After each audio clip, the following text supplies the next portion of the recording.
Hi! Welcome to this part of my review featuring Konosuba, God's Blessing on This Wonderful World, TRPG.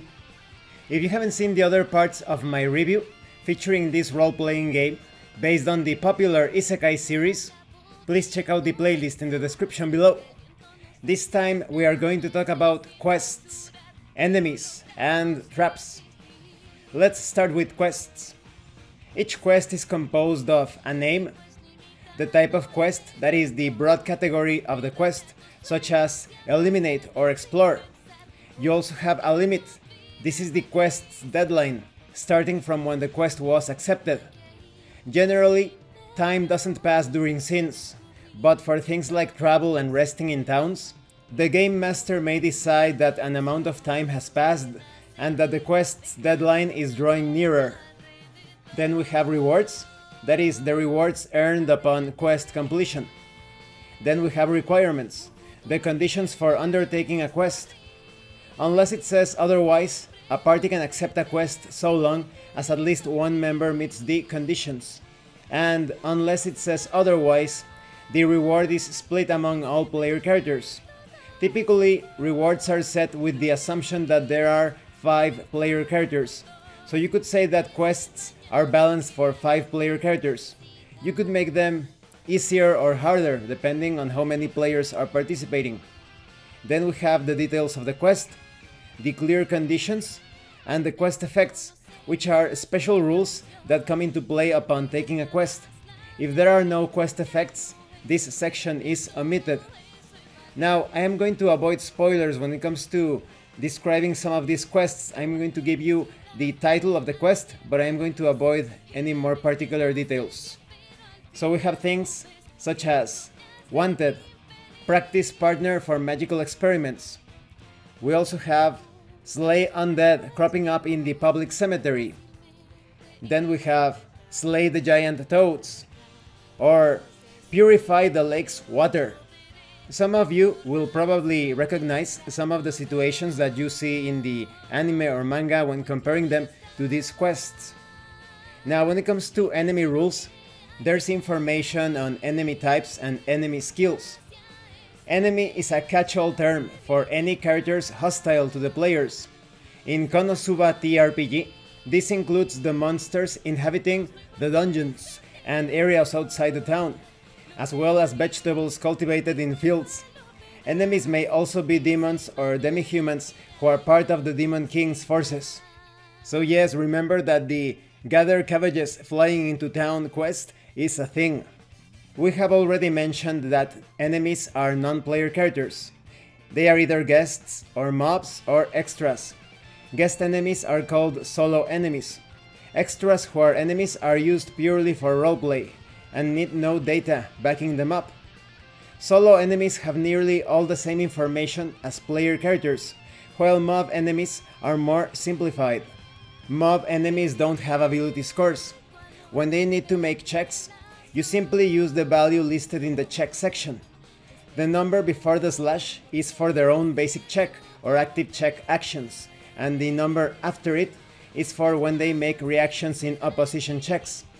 You add 2d6 or 2 6-sided dice to this number to find their total check score.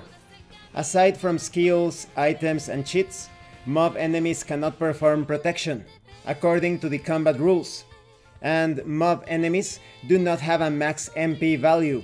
If one has learned a skill that requires a cost, treat this cost as 0.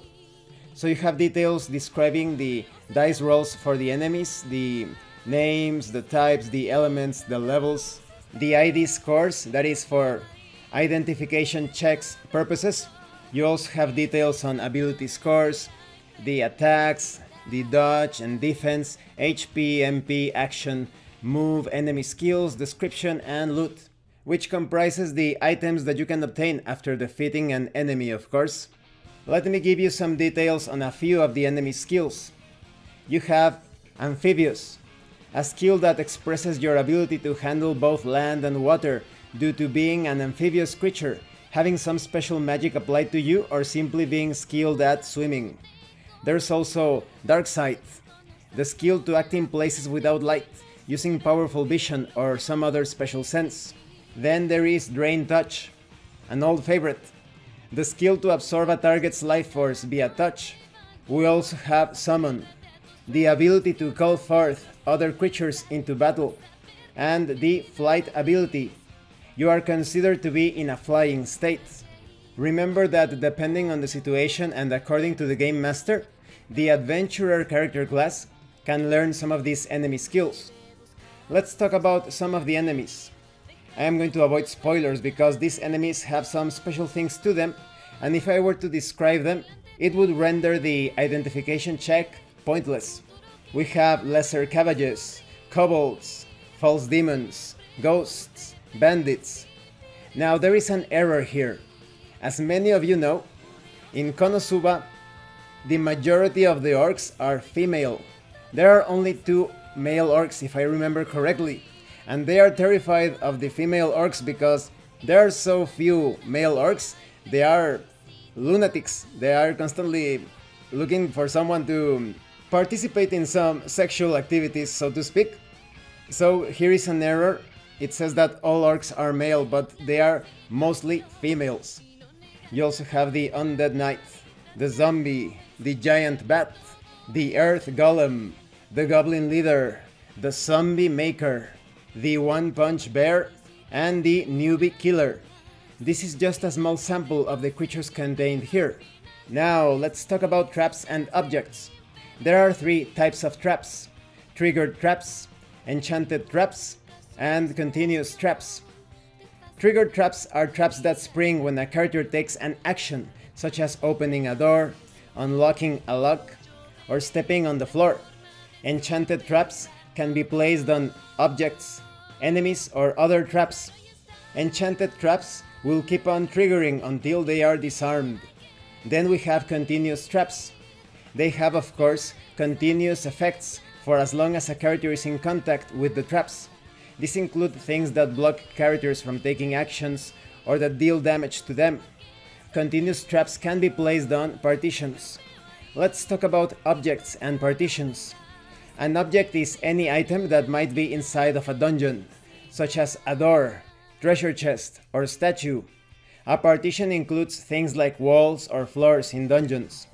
A trap's description includes details such as the name of the trap, the type of the trap, the structure, the level, details on whether or not it is possible to further customize the trap. You have details on the effect, the condition to spring the trap, the detect value, the disarm value, and the target, that is, who or which characters are going to be affected by the trap's effects, and the range of the trap. I am going to mention a few of these traps again without spoiling things. You have traps such as pitfalls, pools, explosive traps, spike boards. When it comes to objects, there are holes, general objects, that is, this is a category to catch all sorts of furnishings and dressings in a dungeon. There is also the treasure chest, wall, ceilings, floors, etc. And this concludes this part of the review. In the next part, I am going to talk about the included scenario without spoiling things, and I'm going to give you my final thoughts on the game. I think that although the bestiary section is good, I would have preferred it if they included some more important non-player characters. Perhaps the stats for the Demon King and the Demon King generals. As I understand it, in Japan there is an expansion for this role-playing game, so maybe those are included there. But still, it would have been better, in my opinion, if they included those stats here from the very start. When it comes to traps, they are very simple to understand, to design yourself, or to modify, especially those that have details on how to further customize them. They are very easy to apply.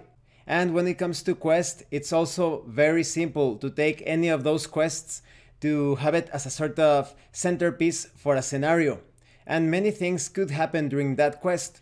You could reuse the template a few times, modifying a few things here and there, and because of the actions of the player characters and their interactions with the non-player characters, the game world, it will always result in a different experience every time, because of the very nature of role-playing games being quite unpredictable. Thank you for watching this part of the review. If you have any comments or questions, please let me know. And thank you so much to those of you that have been supporting the channel by sending right through RPG gift certificates. If anyone else wants to further support the channel, the information on how to do that will be in the description below. Once again, thank you, and see you later.